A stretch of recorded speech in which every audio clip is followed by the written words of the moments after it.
An important thing to understand when you're engaging, um, with the Green Party is that states have unique organizing conditions, and it's important to understand that this is by design. Right? We have 50 different electoral systems in this country.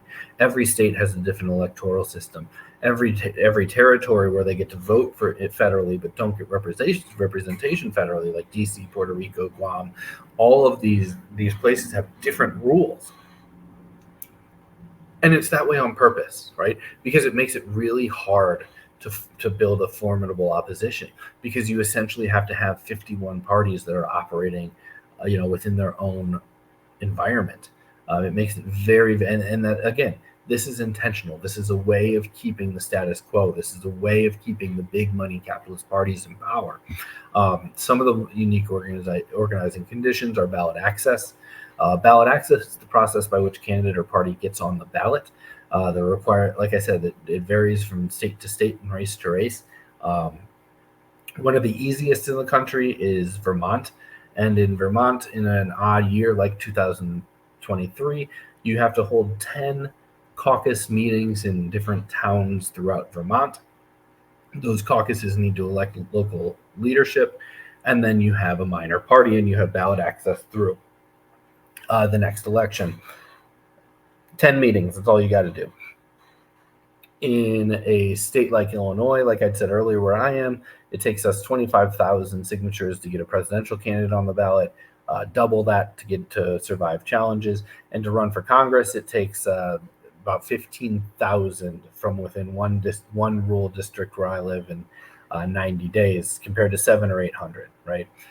So some states we have a really hard time getting on the ballot. In New York, during COVID, the Democrats passed a law that made it 3 times harder for third parties than independents. And they did that after Greens had their most successful year ever in 2018, or their successful gubernatorial run ever in 2018. So amongst the chaos of COVID, they snuck in a bill that requires them to collect, I believe it's 45,000 signatures in 42 days. The hardest in the country. There's states like Arizona where it takes 40,000 signatures to get on the ballot for a statewide race. And often these statewide races are how we get on the ballot. And so when I say in Illinois, Republicans and Democrats collect 700 to 800 and I collect 15,000, I can get to 700, 800 by getting on the ballot and getting over 5%. So they keep me off the ballot in the first place. Another different organizing condition is green registration.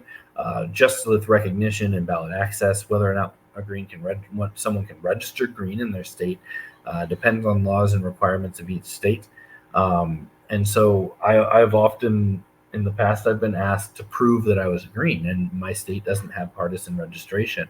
In fact, I believe there's over 20 states that don't allow you to register with a political party, which means that we don't know who the Greens in Illinois are. We know who we know, right? But in California, they have over 100,000 registered Greens, because all you have to do is check a box that says Green Party when you register. And so that gives them a massive number of potential voters that they can then lobby and access and leverage. And in states like Illinois, we don't have that. Everybody is the same, basically.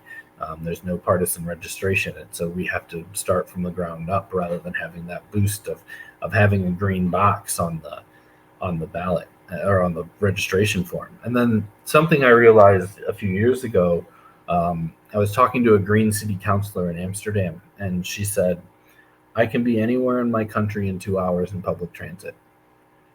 And it made me realize I can't be out of my state in 2 hours in public transit. And public transit on its own is not going to get me very far, especially living in a downstate rural area. There is an Amtrak that comes through, so I could jump on public transit, but if there wasn't, I'd be stuck here.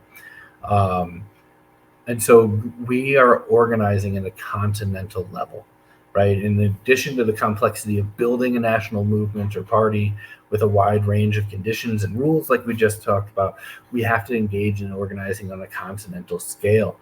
And that presents its own challenges, as different regions and different populations will have potentially divergent priorities, and even common issues will manifest themselves in different ways, right?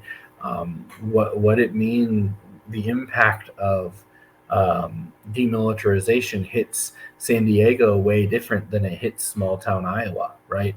The impact of full stop on oil and gas hits Texas or the Bakken oil fields much harder than it hits hits us in central Illinois, where we don't have much of an oil um, industry, right? So in addition to having all these different, the rules changing depending on where you're at, the conditions change, and I cannot emphasize enough how much more difficult continental level organizing makes things when you're trying to form a national organization. And I feel like every time I talk about it, um, I realize even more ways why it makes things nearly impossible.